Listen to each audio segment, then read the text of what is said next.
What's up, my podcast listeners? This is your host, Profound Matuszewski, and I'm psyched about today's episode because we're going to get into all the exercises that I end up doing with clients. So this is kind of based on a recent post that Ben Bruno put up about one of his tweets a year ago. And I remember following him like when I first started in the industry, and other coaches have said this before.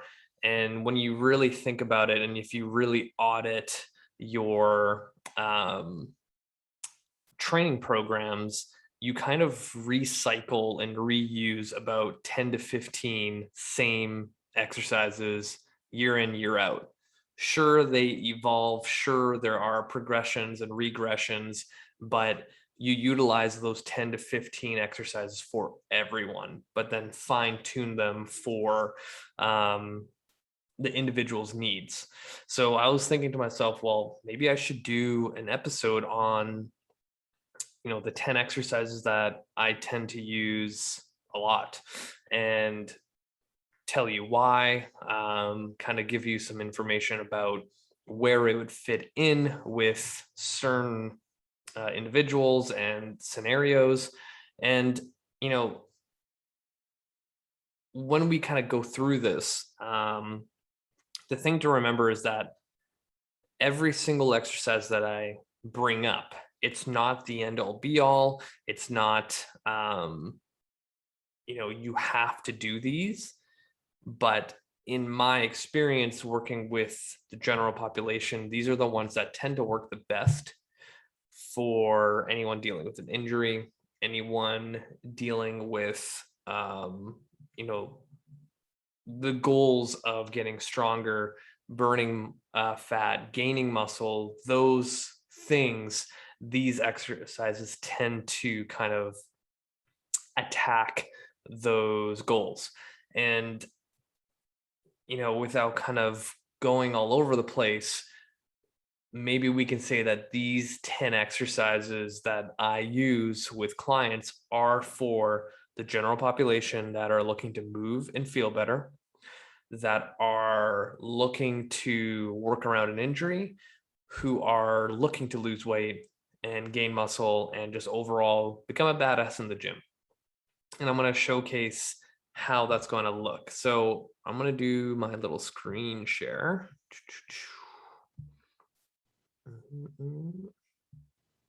Perfect. I'm going to get my screen a little bit bigger here. Okay. So how do you even like categorize where you kind of start? And when it comes to programming, I always kind of think, okay, if I'm dealing with general population, what is like the number one thing that they all need, what they're terrible at, and what would kind of hit the lowest hanging fruit first and kind of spill over into other facets of fitness. And the number one thing, at least in my opinion, that I see with the general population that they need and they need to work on, and what they say they need, is core. Like, I have never had a conversation with a client that's the general population that hasn't mentioned that I need a stronger core. I need to get abs and anything to do with their midsection. So knowing that, it's like, okay, well, maybe that becomes a hierarchy of my programming. Maybe that becomes my main focus. And that is like literally the reason why all my programs for my general population people that I train, the first superset is a core section. Because one, that is the one thing that everybody needs that I see, because they don't have the muscular endurance and stability requirements in order to do a lot of things when it comes to everyday life. And now you're putting them into a gym setting where you need high amounts of that. And now that becomes a whole different scenario, right? If like someone is hurting their lower back on a regular basis throughout the year, you can assume that that person needs some freaking core work, right? Like that's literally like training 101. Like people get low back pain most of the time because they don't know how to stabilize their lumbar spine, aka they don't have a strong core. So how the hell do I, you know, create a program that emphasizes that? Then I'm going to create a hierarchy, and in my programming, the first things that are at the top are the most important things. So core is always the first thing. And I have done other programs where you don't start with core if they have other goals, but that's a whole nother conversation that we could get into one of these days. But for today, to keep it simple, there's a couple core exercises that I tend to use a lot, and one of them being the dead bug. The dead bug is one of those exercises that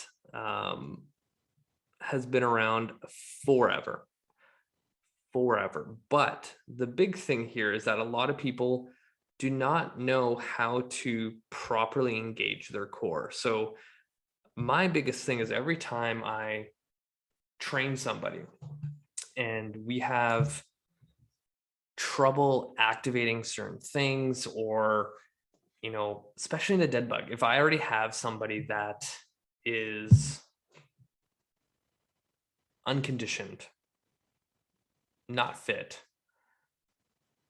going into a dead bug is probably going to trigger hip clicking, low back pain, and they don't really feel their abs. So how do I teach someone how to engage their core who doesn't really understand that? Because you can use every single coaching cue in the world and they still won't understand how to properly brace.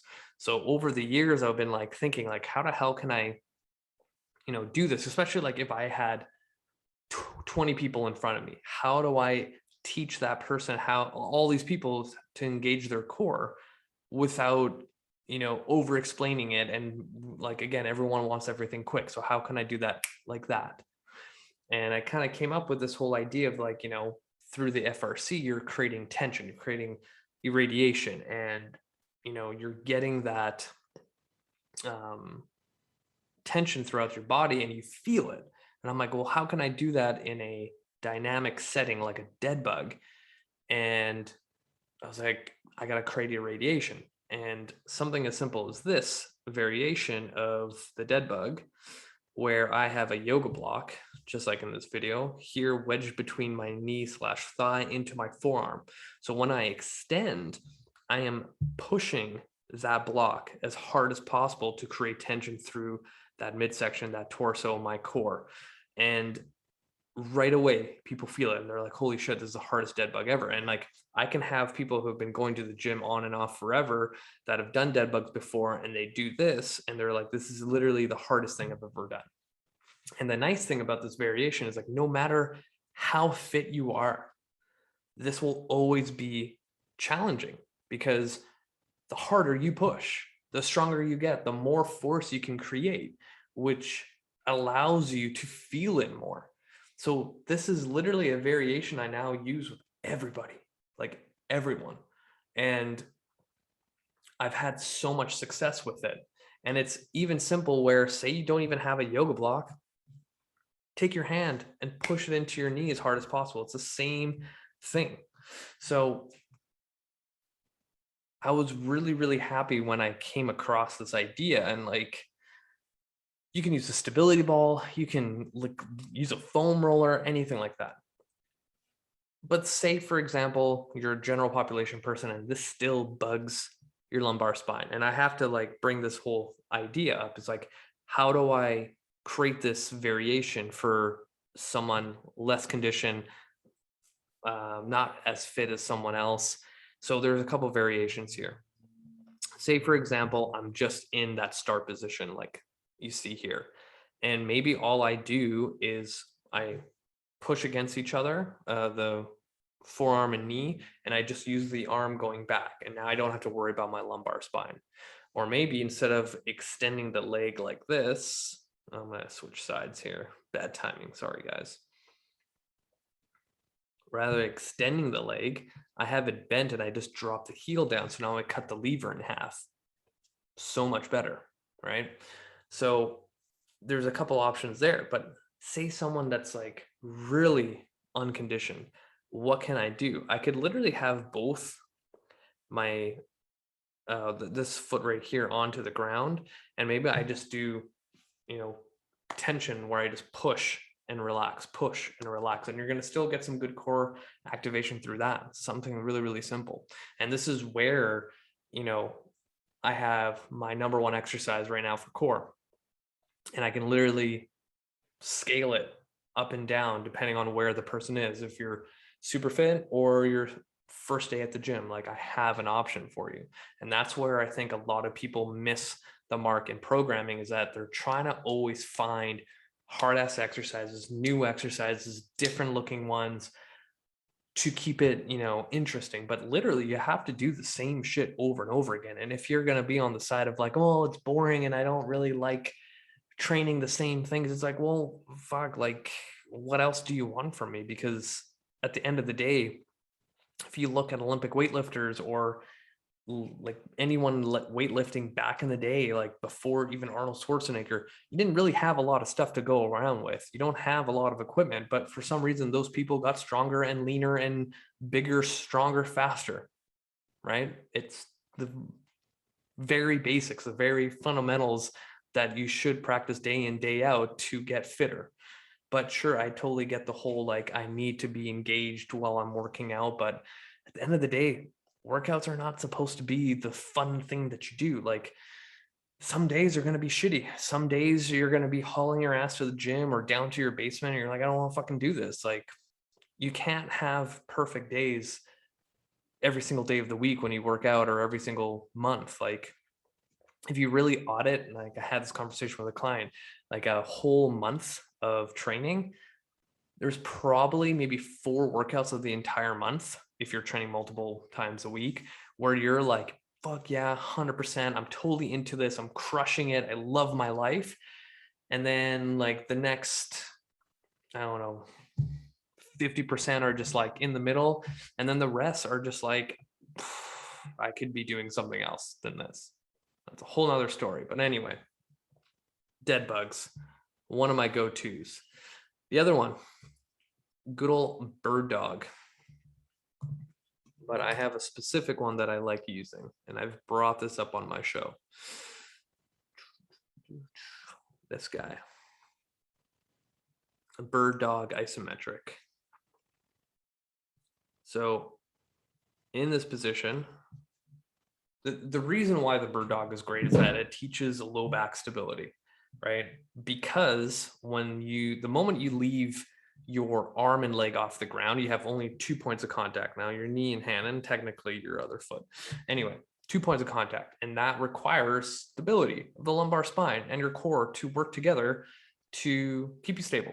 So you're reinforcing that pattern that when you say take a step, because you end up being on 1 point of contact when you take a step, when you walk, your lumbar spine will shift, your pelvis will move, your SI joint's going to move, and all that fun stuff. But then all the musculature around it needs to be able to stabilize that movement without effing shit up. So the bird dog literally is a regression of teaching your body how to stabilize in a active motion. And almost every single person that I train or have trained, when I bring up the bird dog in their program, they're like, oh, this thing, it's so stupid. But if you do this variation where we hold isometrically, and literally as I'm doing this, I'm trying to drive my fist up towards the ceiling as high as possible, and that opposite knee that you could barely see here is driving up as high as possible. So not only am I working low back stability and core stability in this, I'm also working all the external rotators of my shoulder, and I'm also working the hip lateral stabilizers of the opposite hip, which are 2 things that you need to do anything athletic: lunges, running, walking, climbing, swimming, you name it. So it's a lot jam-packed into this exercise. Just like the dead bug, there are so many different variations to make this harder, less harder, whatever it is. But I think for the sake of time, because I feel like this episode could go on for like 2 hours of me talking, I won't get into those. Maybe what I'll do is a part 2 of this, and I'll use the 10 exercises and give you other variations to make it easier or harder. But bird dog, dead bug, those are 2 really, really, really important exercises that I always incorporate with clients, no matter where they are, who they are. Now, I'm going to add a third exercise in here for the core. And what I'm going to show you is farmer carries. Actually, you know what? I did a whole episode of farmer carries, which is right here, episode 517. If you haven't watched that yet, 100%. So farmer carries would be another one, and all their variations. Everybody should be doing them. Why? Go watch the episode or listen to it. I'm going to get into rollouts. Come on, YouTube. Come on, spelling. Here we go. Load, load, load. Here we go.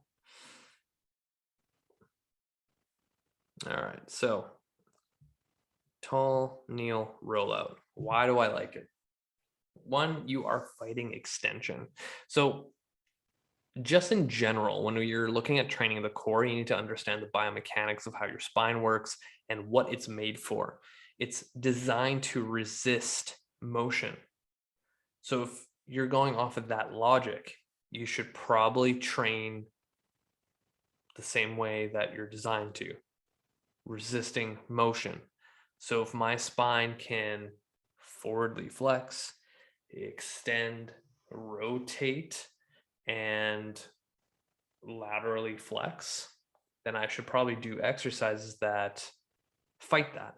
So just core in general, say the rollout, we're fighting extension. And when it comes to selling, my services and making people understand that I'm still trying to give them that aesthetic look that they're hoping for, any kind of rollout variation is going to fire up those 6-pack muscles that you really, really want. But I'm also teaching the body how to, resist extension and keep this, like, in order to keep this as straight as possible, a lot of things have to happen. All the core musculature here has to activate. My glutes have to activate. All of this has to stay strong. My shoulders have to stabilize. And then all in one go, I need to push back down so my serratus is on fire to bring this into a straight line. That is a challenging exercise.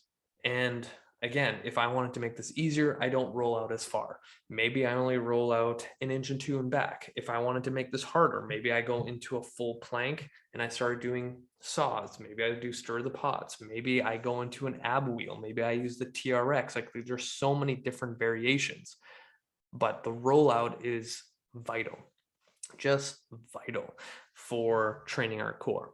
Now I'm going to throw in one more exercise. So we have our dead bug, our bird dog, our rollouts, and farmer carries. That's 4 already.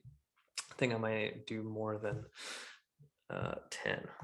So number 5, we're going to go into like half kneeling chops and lifts. So something really easy is a half kneeling. 28 seconds. Ooh, yeah. New business gets its first sale on. Don't you just love ads on YouTube? So half kneeling anti-rotation press. So in this one, I'm going to just wait for a certain angle here. That's pretty good. Cable machine and half kneel position.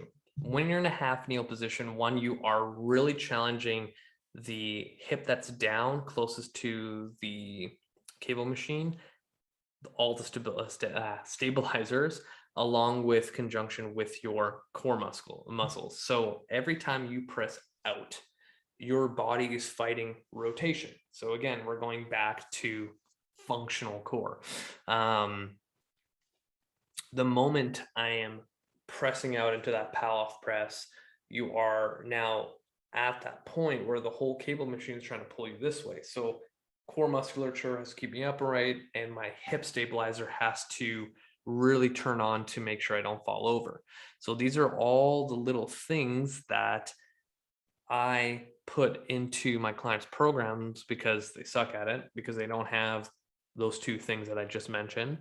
And it's going to transfer over to a lot of other things for us to move and feel better. There's all different sorts of types of half kneeling chops, lifts, cable chops, like you name it. There's so many different variations, that you can utilize. And again, I think this has to be a part 2. So maybe this is going to be kind of like the introductory to my 10 exercises that I tend to use. So this is a staple. Just hands down, you need to use it. I'm pretty sure I have done another podcast about the benefits of half kneeling and tall kneeling. If not, I know for a fact that it's in my ebook. And if you haven't got it, 100% you should get it. We're going to move on because I feel I'm going to run out of time. So number 6, we're getting into, we're going to get into a couple of things here. Let's get, you know what? Let's just use this. Deadlifts, just in general. Everyone that I train will deadlift in some shape and form. In this case, this video that I have is a sumo barbell deadlift. Do I have everyone barbell deadlifting? Hell no, because most people can't do so. But the deadlift itself is so vital. So if you look at anything that we do on a daily basis, ideally, if you're picking up something heavy off the ground, you'd want to get into a hinge or some sort of squat. I'm a huge fan of getting people really strong in their posterior chain, aka your calves, hamstrings, glutes, low back, mid back, upper back, just everything, because it's such a huge transfer to everyday life and all the exercises that you want to do in the gym. That being said, when I train somebody, we're not doing a barbell deadlift off the bat. We're going to learn how to hinge first, because most general population people don't know how to hinge at all. And then we're going to progress it to, say, a kettlebell deadlift, to a double kettlebell deadlift, to maybe a trap bar deadlift, and then eventually get to a barbell, right? Like eventually I would love to have every single client barbell deadlifting, but sometimes it doesn't happen, right? But there's so many other ways to get to your goals. And one of the things that I always say is, like, when people are kind of married to an exercise, but they know that they either hit a plateau, or, every time they do it, they get a flare up. And then I just simply ask, like, why do you want to do that exercise? And, like, say it's a barbell deadlift. And they'll all say, like, oh, that it works really well for my hamstrings and glutes. And I'm like, well, there's so many other exercises that you could do that are not barbell deadlifts that, focus on the hamstrings and glutes. So, like, are you powerlifting? Are you competing? No, then let's move on. Let's do something else. Like, not rocket science. Anyway, deadlifting, I've done so many episodes on it, and I have a lot of tutorials on my YouTube page. So that also reminds me, if you are watching this and you're not subscribed, what are you doing? Come on, subscribe to my YouTube channel. Other thing, goblet split squat. This is number 7. Let's go, YouTube. Ooh, we got another ad, you guys. Here we go. All right, goblet split squat. Just such a foundational exercise. So I'm going to pause it here.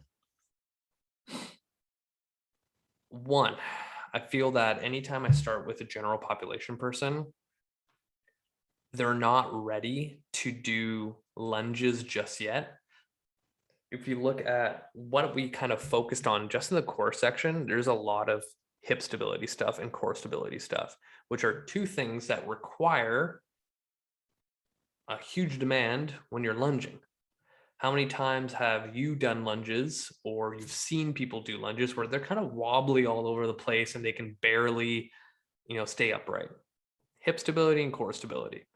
So how can I utilize the scientific principle of specificity when I can't stabilize myself in a lunge position? So why not I eliminate one of the balance and stability components, which is locomotion, which is what lunges are, and focus on building the specific muscles involved in the lunge. Here's our split squat. Now let's layer something on top of it even more. This is why I don't like doing split squats with dumbbells by our side. I like the goblet position because the nature of the goblet, one, pushes you in the direction where the body needs to be. Because if I have a heavy enough load here, me tilting forward or rounding my shoulders too much, I'm going to end up coming off my center of mass and falling forward. And your body's going to naturally fight that off and stay upright in a better position.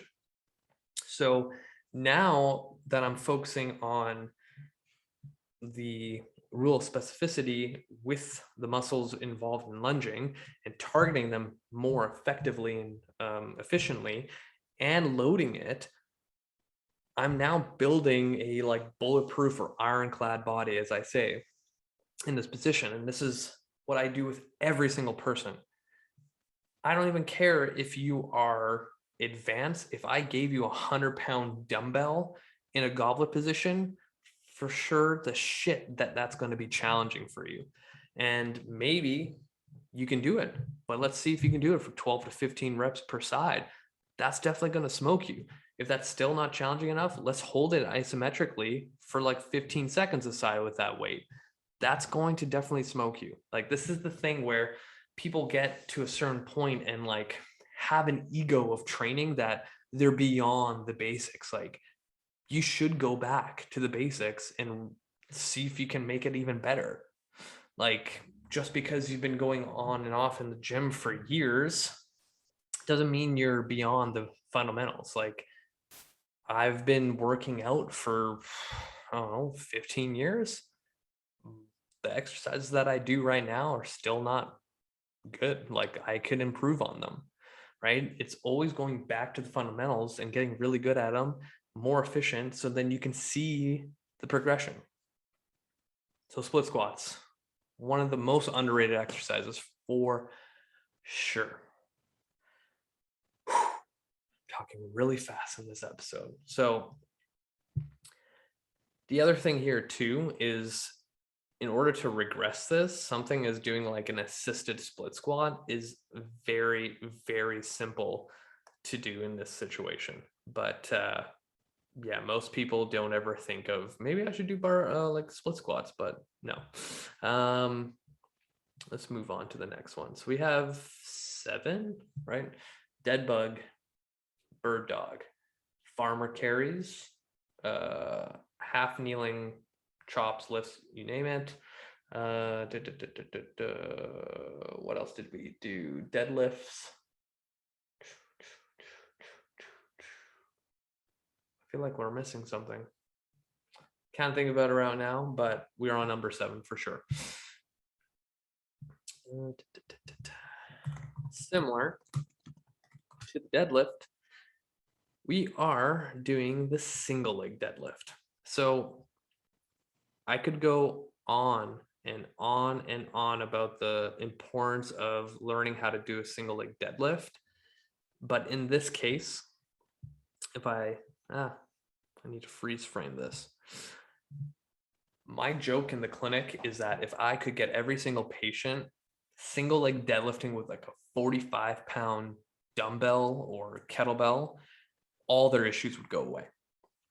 So let's look at the demand of a single leg deadlift from the bottom up.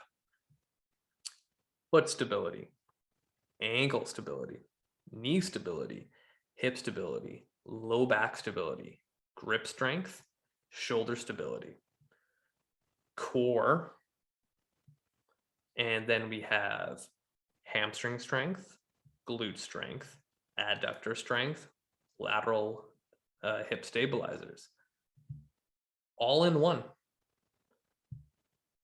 This is probably like the holy grail of exercises, in my opinion.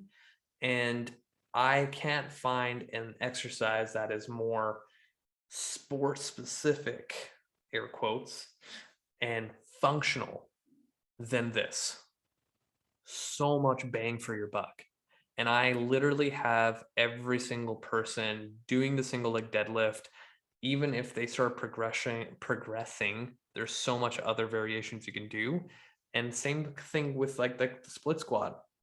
If I gave the strongest person that I train a 60-pound dumbbell to do a single leg deadlift, that's going to be challenging. Like when I do a 60-pound single leg deadlift, fuck, I am working hard to get down and back up. Like that's really challenging. So huge payoff with this. And a lot of times when people are plateauing in certain lifts, like a deadlift or a back squat, you throw in a cycle or two of single leg deadlifts that are heavy, you're going to see huge, huge, huge changes. All right. Got to make sure that I don't go overtime here.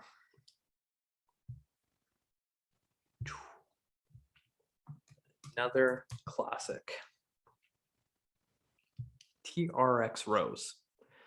I can't find a better pulling exercise for the general population. So the very nature of a TRX, being able to choose whatever angle you want to go on, because how the TRX works is that the lower you go with your feet, the harder it is. The higher up you are, the easier it is. So literally no matter where you are in your fitness and health journey, you can always use the TRX row. You can play around with tempo, you can play around with reps. And the reason why I love the TRX row is that it challenges, again, that posterior chain. Like digging my heels in allows me to engage my glutes, engage my core, and then adding, like if you look at this video, the way I row, I add a rotation with my hands, and shoulders love rotation. The more you can rotate your shoulders, the better they're going to be. So throwing that all together, and like this is the other thing too that a lot of people don't think about it. In order to stay in this position, my neck has to stabilize quite a bit. So if I am now working shoulder stability, neck stability, back strength, and posterior endurance, it's one of those exercises that are really, really, really challenging and will continue to be challenging as you progress. Now, some of you are probably thinking, well, Raf, you haven't said anything about pressing, like WTF. I do pressing with clients, don't worry, but a little bit different. So my big thing is any kind of unilateral exercise, big fan of. Now, if this can load, I absolutely love doing a single arm dumbbell bench press.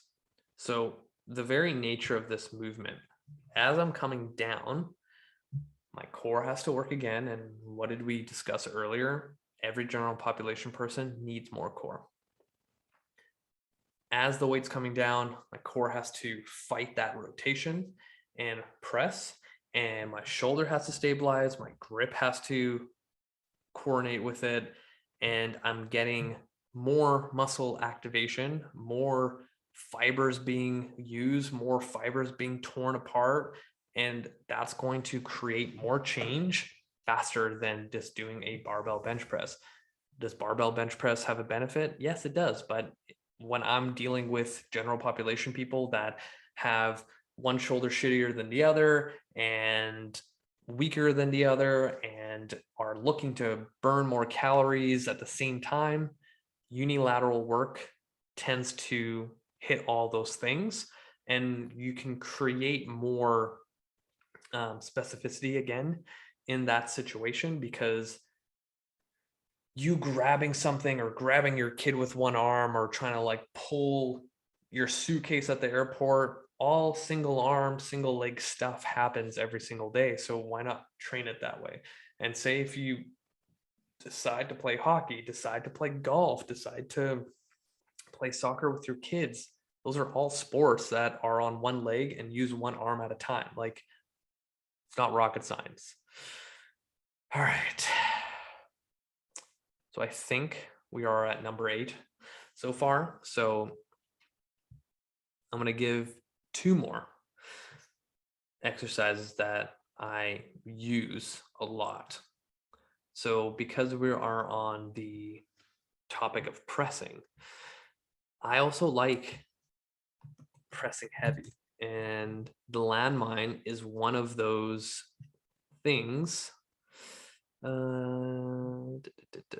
Let's just play the tutorial.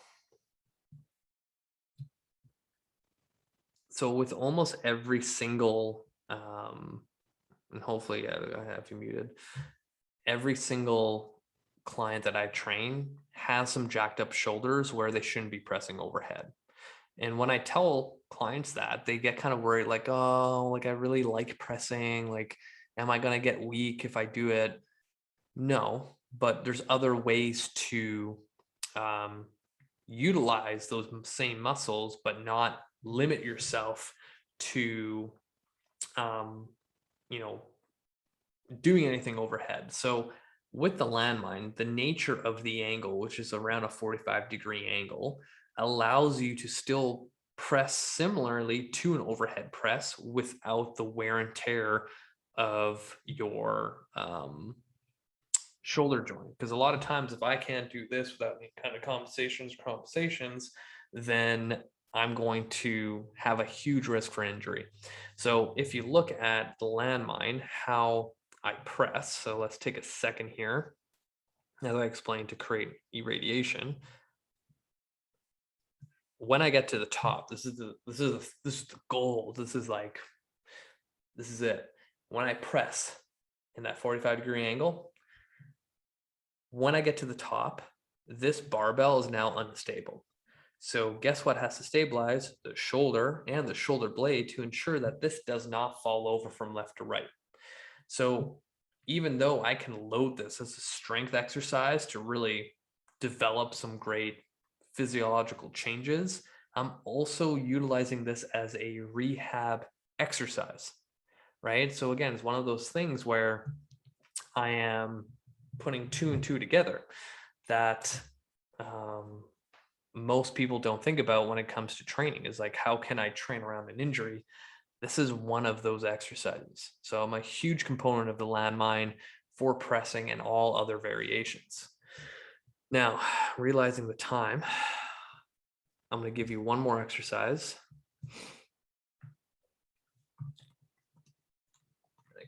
Hopefully have.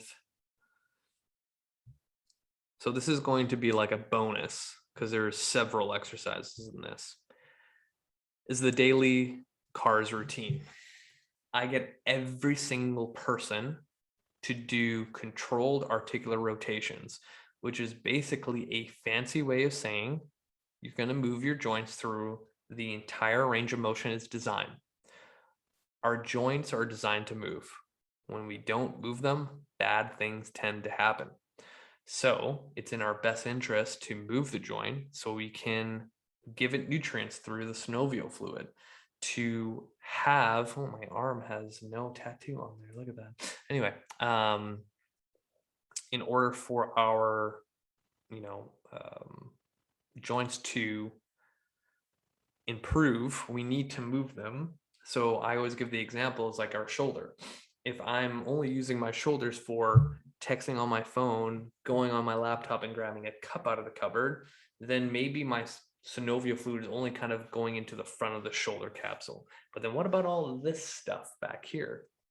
Because our shoulder can do all these other things back here, and we never train that. The only time we kind of train our shoulder back here is when we literally drop our phone between our car seat and we like reach down to kind of like grab it, and then like we like really jar it down, and then we like pull our whole neck, and then we're like this for the rest of the day, and then we're kind of fucked. We need to train all of the different ranges of our joints in order to keep them healthy, and that become their foundation to do all the stuff that we want to do in the gym. So CARS, neck, shoulders, scapulas, wrists, elbows, T-spine, hips, knees, ankles, and toes. All those things need to move every single day. If we don't have that, we don't have anything. All right. And I don't know why this is super laggy, but I'm going to stop that, stop this, and end it here because I've been talking for a long time. But those are essentially the 10 exercises that I do with every single person. I think I will do a part 2 to this where we can kind of break those down and show different variations. Maybe I even go with the CARS routine of like different variations of what you can do based on X, Y, and Z. But that's it for me, you guys, because that was a lot of information. If you have any questions about this episode, feel free to reach out.